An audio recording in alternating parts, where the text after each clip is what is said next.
Hello learners, this is Mrityunjay Singh and I welcome you all to my educational channel for the competitive exams।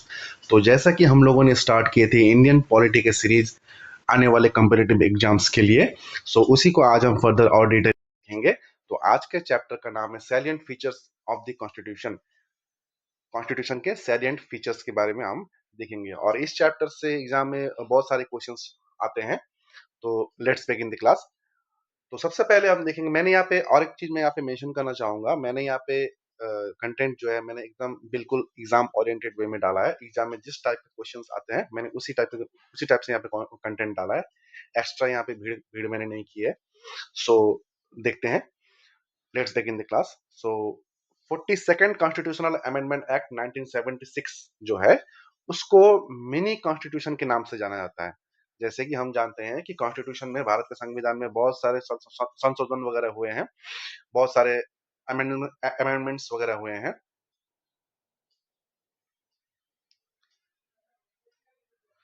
देखते हैं 42nd constitutional amendment के बारे में। 42nd constitutional amendment को हम mini constitution भी कहते हैं, ये आपको याद रखना है। 42nd कॉन्स्टिट्यूशनल अमेंडमेंट 1976 को मिनी कॉन्स्टिट्यूशन कहा जाता है। क्यों कहते हैं? जैसा कि हम जानते हैं कॉन्स्टिट्यूशन ऑफ इंडिया में ढेर सारे अमेंडमेंट्स वगैरह हुए, ढेर सारे बदलाव हुए, ढेर सारे संशोधन वगैरह हुए, ढेर सारे संशोधन वगैरह हुए। और उसमें से जो 42वां जो संशोधन था, 42वां जो अमेंडमेंट था इन द ईयर 1976, 42nd नंबर का जो अमेंडमेंट था इन द ईयर 1976, इसको हम मिनी कॉन्स्टिट्यूशन कहते हैं। क्यों? क्योंकि इस अमेंडमेंट के द्वारा, मतलब 1976 को जो अमेंडमेंट हुए थे, जो 42nd नंबर का जो अमेंडमेंट था, इस अमेंडमेंट के द्वारा कई सारे महत्वपूर्ण, कई सारे इंपॉर्टेंट और लार्ज नंबर में कॉन्स्टिट्यूशन में चेंजेस वगैरह किए गए for the betterment of the governance of India, right, for the betterment of the governance of India. तो जितने भी लार्ज नंबर के इंपॉर्टेंट जो चेंजेस वगैरह हुए हैं 42nd कॉन्स्टिट्यूशनल अमेंडमेंट एक्ट 1976 के द्वारा, उसको हम आगे आगे क्लासेस में देखेंगे। लेकिन अभी के लिए इस चैप्टर के regarding, salient features of the constitution के रिगार्डिंग, हमें ये याद रखना है कि 42nd कॉन्स्टिट्यूशनल अमेंडमेंट एक्ट 1976 जो है उसको मिनी कॉन्स्टिट्यूशन कहा जाता है। एक कॉन्स्टिट्यूशन तो है ही है, भारत का संविधान तो एक है ही है, जो 1949 को अडॉप्ट किया गया था और केम इनटू फोर्स इन जनवरी 26 1950। ये तो एक भारत का संविधान है, इसको, ये जो मेन कॉन्स्टिट्यूशन है। लेकिन जो 42nd कॉन्स्टिट्यूशनल अमेंडमेंट है उसको मिनी कॉन्स्टिट्यूशन क्यों कहा गया है? क्योंकि इतने लार्ज नंबर में इसमें बदलाव वगैरह किए गए, अमेंडमेंट्स वगैरह किए गए, संशोधन वगैरह किए गए, जिसके कारण से ये ये अंदाजा लगाया जा सकता है कि इतने लार्ज नंबर के बदलाव के कारण इसको हम एक संविधान का एक एक छोटा रूप भी कहा जा सकता है, संविधान का एक छोटा रूप भी कहा जा सकता है, राइट। सो इसी कारण से इसको 42nd कॉन्स्टिट्यूशनल अमेंडमेंट एक्ट 1976 को मिनी कॉन्स्टिट्यूशन कहा गया है, राइट। इसके आगे देखते हैं कि Kesavananda Bharati case versus state of Kerala in the year 1973। ये आपको हमेशा याद रखना है। ये आपको जितने, जब तक आपका कॉम्पिटिटिव एग्जाम का आपका जो तैयारी करते रहेंगे आप लोग, तब तक इस केस को आपको हमेशा याद रखना है, राइट। क्योंकि ये जो है, ये इंडियन पॉलिटी जो क्लासेस जो होती है, इंडियन पॉलिटी जो जो सब्जेक्ट जो है, इसमें इस केस का बहुत बड़ा रोल है, राइट। ये केस जो है, स्पेशली केशव नंदा भारती, इस नाम को आप बिल्कुल नहीं भूलना है, इस नाम को आपको हमेशा याद रखना है। Kesavananda Bharati versus state of Kerala in the year 1973, ये केस आपको याद रखना है। क्यों? क्योंकि इस केस में सुप्रीम कोर्ट ने रूल किया था, सुप्रीम कोर्ट ने रूल किया था इन दिस, मतलब सुप्रीम कोर्ट ने वर्डिक्ट दिया था अपना, सुप्रीम कोर्ट ने अपना फैसला सुनाया था कि जो कॉन्स्टिट्यूशन के जो अमेंडमेंट्स वगैरह जो होते हैं पार्लियामेंट के द्वारा, लॉ कहाँ पे बनाया जाता है? इंडियन इंडियन जो लॉ जो बनते हैं, जितने भी कानून बनते हैं, जितने प्रोविजंस वगैरह बनाए जाते हैं, कहाँ पे बनते हैं? पार्लियामेंट में बनाया जाता है। पार्लियामेंट को ये पावर किसने दिया है? पार्लियामेंट को यह पावर दिया है भारत के संविधान ने, कॉन्स्टिट्यूशन ऑफ इंडिया ने दिया है पार्लियामेंट को यह पावर, राइट? सो तो इस केस के द्वारा, Kesavananda Bharati versus state of Kerala case 1973 के द्वारा, है ना, सुप्रीम कोर्ट ने ये कहा, सुप्रीम कोर्ट ने ये कहा कि सुप्रीम कोर्ट ने ये कहा कि जो पार्लियामेंट का जो अमेंडिंग पावर है अंडर अंडर आर्टिकल 368, इसको भी आपको याद रखना है। पार्लियामेंट का जो अमेंडिंग पावर है अंडर अंडर आर्टिकल 368, ये कॉन्स्टिट्यूशन के बेसिक स्ट्रक्चर को ये इफेक्ट नहीं करेगा, ये इफेक्ट नहीं करेगा। मतलब कहा गया है कि पार्लियामेंट जितने भी अमेंड करते हैं, जितने भी लॉ बनाते हैं, या फिर जितने भी अमेंडिंग पावर्स है अंडर आर्टिकल 368, ये आर्टिकल आपको हमेशा याद रखना है। Under article 368 does not enable it to alter, ये वर्ड भी आपको याद रखना है कि 368 के द्वारा, अंडर आर्टिकल 368 के द्वारा पार्लियामेंट जो कॉन्स्टिट्यूशन में जो अमेंडमेंट करते हैं, वो भारत के संविधान के बेसिक स्ट्रक्चर को अल्टर नहीं करेगा। इट मींस भारत के संविधान का जो बेसिक स्ट्रक्चर है, व्हाट इज बेसिक स्ट्रक्चर, इसको भी हम लोग फर्दर डिटेलिंग में आगे देखेंगे। लेकिन अभी के लिए मान लो, जो बेसिक स्ट्रक्चर जो है, बेसिक स्ट्रक्चर मतलब जो मूलभूत जो जो मूलभूत जो भारतीय संविधान का जो ढांचा है, जो रूट्स जो है, राइट, जो रूट्स है, उसको ऑल्टर नहीं करेगा, उसमें चेंजेस नहीं करेगा, राइट। कुछ एग्जांपल्स देते हैं बेसिक स्ट्रक्चर के, जैसे कि हो गया डेमोक्रेटिक नेशन, भारत एक डेमोक्रेट डेमोक्रेसी है, राइट, ये बेसिक स्ट्रक्चर का पार्ट है। फिर देखा जाएगा कि सेक्युलर है। सेक्युलर मतलब क्या है? धर्म निरपेक्षता, मतलब किसी भी धर्म को यहाँ पे, पर्टिकुलर कोई एक धर्म को यहाँ पे इंपॉर्टेंस नहीं दिया जाएगा, सब धर्म समान है, राइट, सब धर्म समान है। Independence of judiciary from the executives. तो ये सब कुछ पार्ट्स है जो बेसिक स्ट्रक्चर है, राइट। बेसिक स्ट्रक्चर को हम लोग फ्यूचर में और डिटेलिंग में देखेंगे, लेकिन अभी के लिए ये सब मान लो कि जो मैंने अभी एग्जांपल्स वगैरह दिए, ये सब बेसिक स्ट्रक्चर के पार्ट है। तो Kesavananda Bharati versus state of Kerala में ये कहा गया कि पार्लियामेंट के जो पास जो पावर है भारतीय संविधान को, कॉन्स्टिट्यूशन ऑफ इंडिया को अमेंड करने का अंडर आर्टिकल 368, वो इंडियन कॉन्स्टिट्यूशन के बेसिक स्ट्रक्चर को अल्टर नहीं करेगा। मतलब बेसिक स्ट्रक्चर से कोई भी छेड़खानी नहीं किया जाएगा। समझ में आ गया? सो आपको यहां से क्या क्या चीज आपको यहाँ पे लेना है importance? 42nd constitutional amendment act 1976, इसको मिनी कॉन्स्टिट्यूशन कहा गया। फिर Kesavananda Bharati versus state of Kerala case 1973। फिर amending power of the parliament under article 368 and basic structure. ये सब चीजें आपको, कीवर्ड्स वगैरह आपको याद रखने हैं, यहां से याद रहेगा। अब आगे देखते हैं। अब salient features of the constitution में पहले नंबर में क्या आता है? पहला नंबर में आता है कि ये जो है कॉन्स्टिट्यूशन ऑफ इंडिया जो है, वो है लेंथीएस्ट एंड रिटन। ये है lengthiest and written constitution. Lengthiest मतलब क्या? बहुत लंबा चौड़ा, बल्कि है, बहुत लंबा चौड़ा और बल्कि है। एंड रिटन कॉन्स्टिट्यूशन है। संविधान दो टाइप के होते हैं, एक है रिटन, है ना, एंड एक है अनरिटन।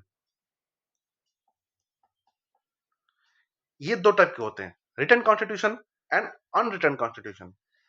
तो भारत का संविधान जो है वो रिटन कॉन्स्टिट्यूशन में आता है, राइट। इंडिया इंडिया का जो कॉन्स्टिट्यूशन है, फिर अमेरिकन कॉन्स्टिट्यूशन है ना, यूएसए का कॉन्स्टिट्यूशन है, ये सब रिटन कॉन्स्टिट्यूशन में आता है। उसी जगह पे अनरिटन कॉन्स्टिट्यूशन, अनरिटन कॉन्स्टिट्यूशन में आते हैं ब्रिटेन, ब्रिटेन के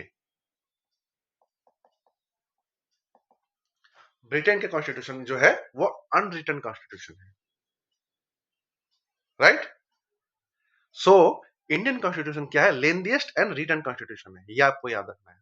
तो ये नंबर 1 पॉइंट है in this salient feature of the constitution कि भारत का संविधान के कुछ इंपॉर्टेंट फीचर्स वगैरह में से फर्स्ट में आता है lengthiest and written constitution, right. So देखते हैं कि लेंथीएस्ट एंड रिटन कॉन्स्टिट्यूशन में क्या क्या आएगा। इसका ओरिजिनली मतलब 1949, 1949 यहाँ क्यों लिखा गया है, क्योंकि 1949 के 26 ऑफ नवंबर को ही कॉन्स्टिट्यूशन ऑफ इंडिया को अडॉप्ट किया गया था बाय द कॉन्स्टिट्यूएंट असेंबली। याद है, मैंने आपको लास्ट क्लासेस में आपको मैंने कराया था। तो उस वक्त ओरिजिनली उस वक्त जब अडॉप्ट किया गया था, उस वक्त इंडियन कॉन्स्टिट्यूशन में क्या थे, इंडियन कॉन्स्टिट्यूशन में थे, एक प्रियम्बल था, 395 आर्टिकल्स थे, which was divided into 22 parts, ये आपको याद रखना है, और 8 शेड्यूल्स थे। ये क्या है, प्रियम्बल क्या है, आर्टिकल्स क्या क्या है, 8 शेड्यूल्स, पार्ट्स क्या है, ये सब हम डिटेलिंग में कवर करेंगे। अभी के लिए आपको जान के रखना है कि जब कॉन्स्टिट्यूशन ऑफ इंडिया को अडॉप्ट किया गया इन द ईयर 1949, मतलब ओरिजिनली भारतीय संविधान में एक प्रियम्बल था, 395 आर्टिकल्स थे, 395 आर्टिकल्स थे और 22 पार्ट्स थे। उसके साथ ही साथ 8 शेड्यूल्स थे, 8 शेड्यूल्स थे। लेकिन एट प्रेजेंटली कॉन्स्टिट्यूशन में जितने भी बदलाव वगैरह हुए हैं, जितने भी अमेंडमेंट्स वगैरह हुए हैं, राइट, पार्लियामेंट्स के द्वारा, तो उस उन सब अमेंडमेंट्स के बाद एट प्रेजेंट कितने प्रियम्बल्स, कितने आर्टिकल्स, कितने शेड्यूल्स हैं, तो एट प्रेजेंट सिंगल एक प्रियम्बल है, आर्टिकल 470 आर्टिकल्स एंड 25 पार्ट्स है और 12 शेड्यूल्स है, राइट। ओरिजिनली क्या था, एक प्रियम्बल था, अभी भी एक प्रियम्बल ही है। Preamble is a basic structure of the constitution. Preamble में कोई भी छेड़खानी नहीं किया गया है, राइट। ओरिजिनली 395 आर्टिकल्स थे, अभी है 470 आर्टिकल्स है, राइट। ओरिजिनली 22 पार्ट्स थे, अभी है 25 पार्ट्स। देख रहे हैं आप, इंक्रीज हुआ है। और ओरिजिनली 8 शेड्यूल्स थे, अभी हुए हैं 12 शेड्यूल्स। इस तरह से आपको याद रखना है कितने इंक्रीज हुए हैं। एग्जाम में आते हैं कि ओरिजिनली कितने थे, अभी कितने हैं, है ना। तो इस वे में आपको याद रखना है। सो हम कह सकते हैं कि Indian constitution is the lengthiest constitution in the world. क्यों, क्योंकि इतने सारे आर्टिकल्स, इतने सारे पार्ट्स, इतने सारे शेड्यूल्स, है ना, किसी भी कॉन्स्टिट्यूशन में, किसी भी अदर कंट्री के कॉन्स्टिट्यूशन में नहीं डिफाइन किया गया है। सो उस बेसिस पे हम कह सकते हैं कि भारत का जो संविधान है वो lengthiest and written constitution in the world है, राइट। आगे देखते हैं। आगे हम ये देखेंगे कि भारत का जो कॉन्स्टिट्यूशन है, इंडियन जो कॉन्स्टिट्यूशन है, वो इतना लेंथीएस्ट बनाने की क्या जरूरत है, क्या कारण है, इतना लेंथीएस्ट क्यों है, एलिफेंटाइन साइज, इतने लार्ज साइज क्यों है, इतना बल्कि क्यों है भारत का कॉन्स्टिट्यूशन। इसके कुछ फैक्टर्स है, कुछ रीजंस है, उसको वन बाय वन हम लोग देखते हैं, वन बाय वन देखेंगे। Number 1 would be geographical factors, जिसमें आते हैं vastness and diversity of India. मतलब भारत का जो वास्टनेस है, मतलब जितना वास्ट जो रीजन है और जितना डाइवर्सिटी है, रिलीजियस डाइवर्सिटी, है ना, population wise diversity, socio economic diversity, right, linguistic diversity, इन सब चीजों को कवर करके ही भारत का संविधान बनाया गया। इन सब चीजों को मद्देनजर रखते हुए ही भारत का संविधान बनाया गया। सो वही कहा गया है कि जियोग्राफिकल फैक्टर्स, राइट। ज्योग्राफिकल जितने भी डाइवर्सिटीज वगैरह है, सोशियो इकोनॉमिक जितने भी डाइवर्सिटीज वगैरह है, लिंग्विस्टिक जितने भी डाइवर्सिटीज वगैरह है, इन सबको, इन सब फैक्टर्स को ध्यान में रखते हुए ही भारत का संविधान बनाया गया है। राइट। उसके बाद देखेंगे, नेक्स्ट देखेंगे हिस्टोरिकल फैक्टर्स। हिस्टोरिकल फैक्टर्स में क्या आते हैं? गवर्नमेंट ऑफ इंडिया एक्ट 1935, इसको भी आपको याद रखना है, ये भी काफी ज्यादा इंपॉर्टेंट है।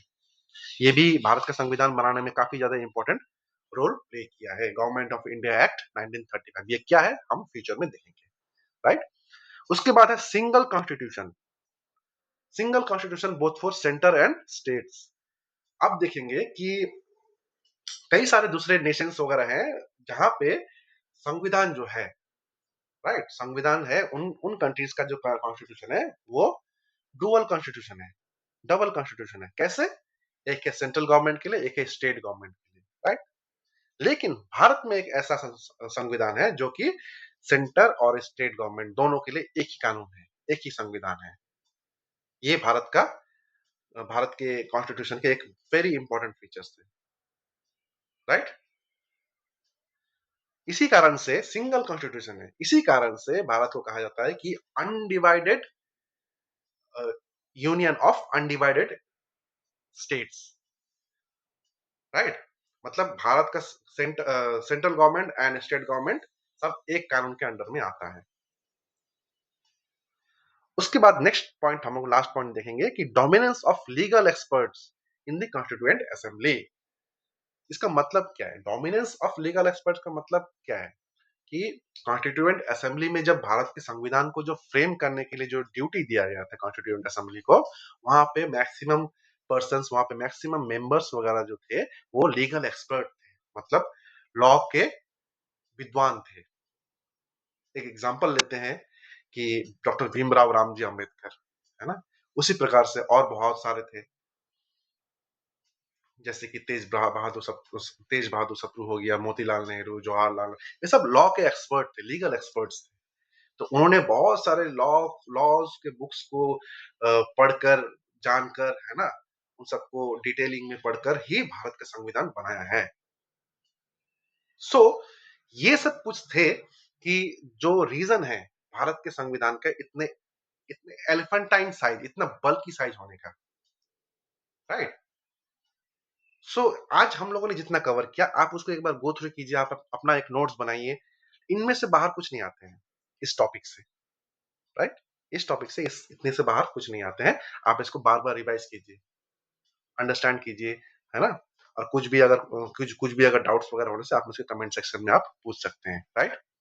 So thank you so much.